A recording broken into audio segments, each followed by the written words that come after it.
আসসালামু আলাইকুম। আর এস লাইফস্টাইলে আপনাদের সবাইকে স্বাগত জানাই।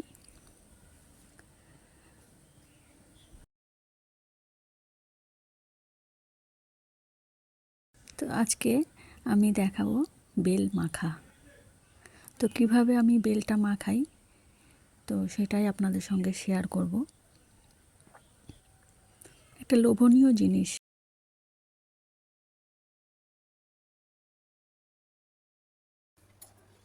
জিনিসটা পছন্দ করে না।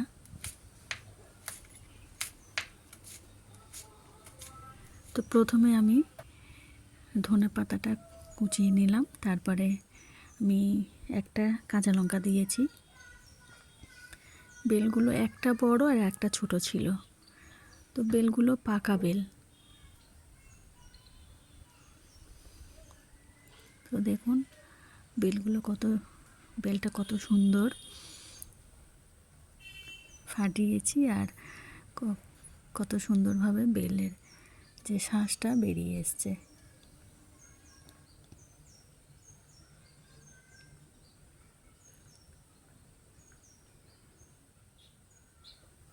একদম পাকা বেল। তো এইভাবে বেলটা ছাড়িয়ে নেব,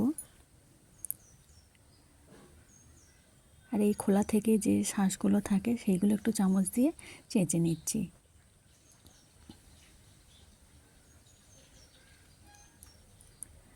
এরপর বেলের ওপর মশলাগুলো সব দিয়ে দেব। তো প্রথমে ধনেপাতা কুচিয়ে দিলাম, কাঁচা লঙ্কা দিলাম। কাঁচা লঙ্কায় ঝাল ছিল সেই জন্য একটা দিয়েছি। তো এরপর একটু লঙ্কার গুঁড়োও দেব, তারপর দিলাম লবণ, আর তারপরে দিলাম চিনি। মানে ঝাল টক একটা মিশিয়ে যে ফ্লেভারটা আসে না, খুব সুন্দর খেতে লাগে।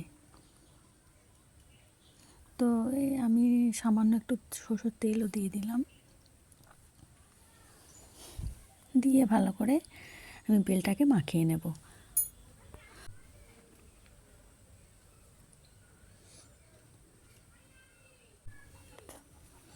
তো বেলটা মাখাতে মাখাতেই মনে হচ্ছে যে একটু খেয়ে নিই। এত একটা টেস্টি একটা জিনিস, হ্যাঁ, না খেয়েও থাকা যাচ্ছে না। তো একটু টেস্ট করে দেখলাম, খুব সুন্দর হয়েছে। তো বেলটা খাওয়ার থেকে মজাটা হচ্ছে যে যে বেলের যে খোলার মধ্যে যে বেলটা নিয়ে খাওয়া হয় না, সেটাই খুব মজা লাগে। তো আমরা ছোটোবেলায় এরকমই করতাম, এই বেলের খোলার মধ্যে বেলটা নিয়ে ঘুরতে ঘুরতে একটু একটু করে খেতে বেশ ভালোই লাগতো। তো এইটা করার পর না আবার সেই ছোটোবেলার স্মৃতির কথা মনে পড়ে গেল।